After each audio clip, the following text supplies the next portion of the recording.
Question impertinente. Se faire traiter de français moyen, cela ne friserait-il pas l'outrage? Et pourtant, les 3/4 des Français se revendiquent de la classe moyenne. Mais quand Sheila proclamait en chanson sa fierté d'être une fille de français moyen, ses parents vendaient des bonbons sur les marchés, c'était dans les années 70. Maintenant, avec la crise, les classes moyennes ont le sentiment d'être dans les wagons qui se sont décrochés de la locomotive de la croissance. Elles se sentent sacrifiées et s'angoissent de la montée de la précarité, désorientées par la panne persistante de l'ascenseur social. Avec, dans cet ascenseur, de plus en plus de jeunes diplômés qui vivent douloureusement un sentiment de déclassement. Frustrées et mécontentes, ces classes moyennes sont-elles des bombes à retardement prêtes à exploser à la figure du futur élu? Ni indigents, ni opulents, ces millions de Français naviguent inquiets entre les moins aisés, allocataires de minima sociaux, et les plus aisés, pour qui le quotient familial fonctionne à plein. Autrement dit, celles et ceux qui ne bénéficient d'aucune aide et d'aucun coup de pouce fiscal. D'où cette question impertinente, les classes moyennes sont-elles les dindons de la République ? Bienvenue sur le plateau d'Impertinence pour un nouveau débat sur une question tout à fait iconoclaste. Un débat qui sera rythmé par les dessins du camarade T-News qui est revenu de vacances. Il a droit au congé payé comme tous les bons salariés, avec ses caricatures extrêmement classe. En voilà déjà une. Vous aurez d'autres illustrations de son talent dans le débat.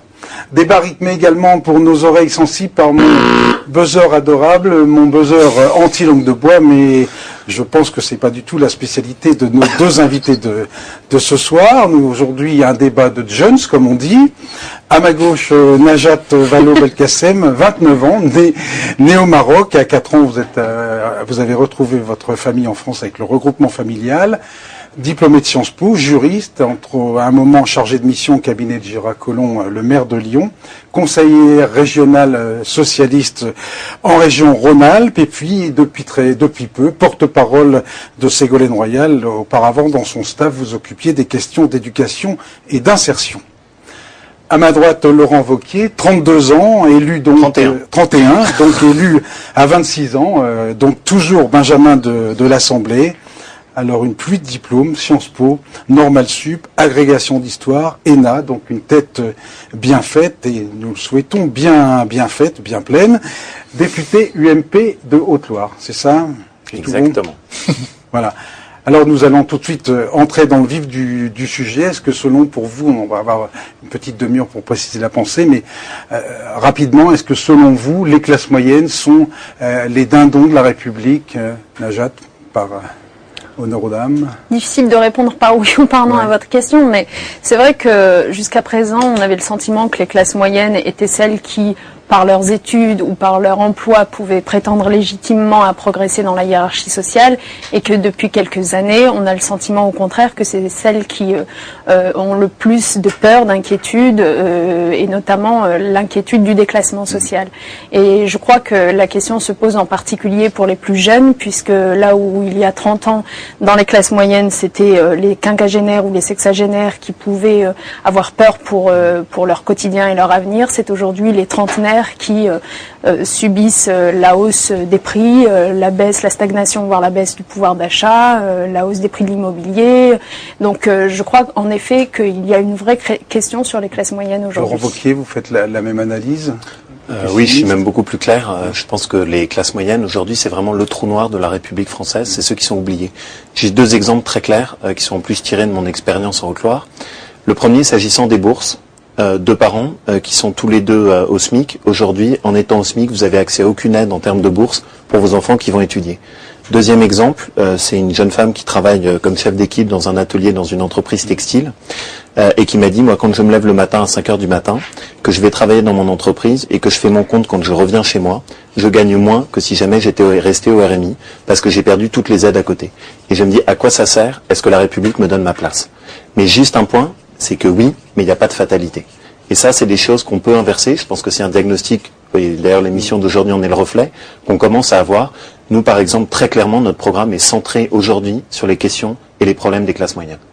Parce que vous avez le sentiment que ça peut être une bombe électorale à retardement, justement. Non, mais c'est vrai, avec cette somme d'anxiété, de désespoir, parfois, des gens qui peuvent être tentés de voter un petit peu n'importe quoi pour faire exploser un système qui qui ne leur apportent finalement rien ou qui ont le sentiment de rien avoir gagné? Moi, j'ai un département qui est très caractéristique de ça. La Haute-Loire, c'est effectivement un territoire de classe moyenne où les gens travaillent et où il y a ce sentiment de désespérance. C'est clair, ça nourrit de façon extrêmement importante le vote extrême.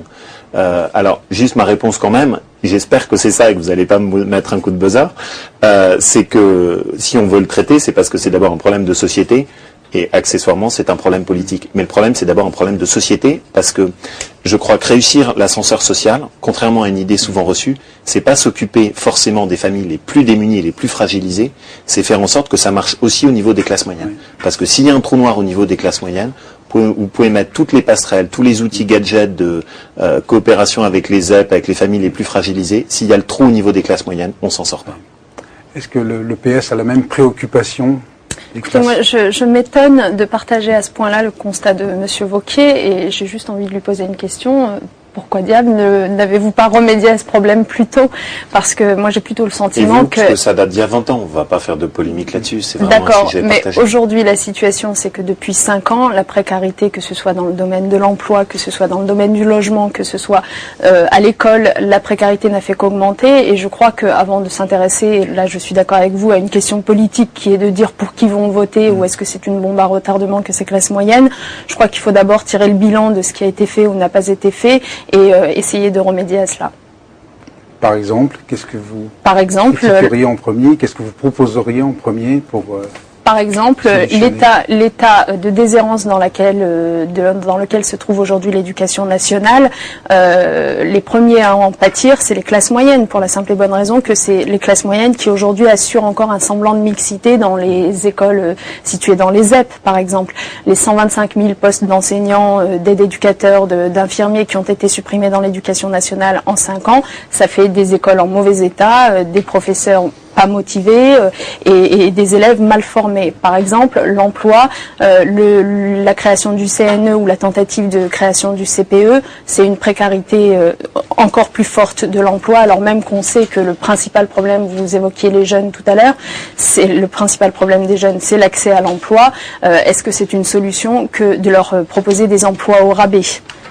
Par exemple, le logement, quand on sait qu'il y a des communes aujourd'hui qui s'exonèrent de leur obligation de construire 20% de logements sociaux, alors que 2/3 de la population française aurait droit, pourrait prétendre à un logement social, Ségolène Royal propose non seulement une construction massive de logements sociaux, mais aussi de se substituer aux communes qui refusent les 20%.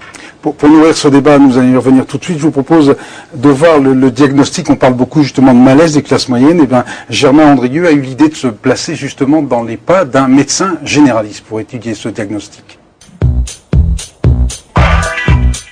Mon docteur ne va pas très bien. Ce docteur, c'est Fabien Quetteville, un médecin généraliste installé en région parisienne. Je ne suis pas un homme riche, c'est pas le but. Il a besoin de parler. Et contrairement aux idées reçues, ce jeune praticien l'avoue, il est loin de rouler sur l'or. Ce qu'il a sur le cœur. Aujourd'hui, on peut dire que ça commence à aller un petit peu mieux, mais c'est pas encore ça.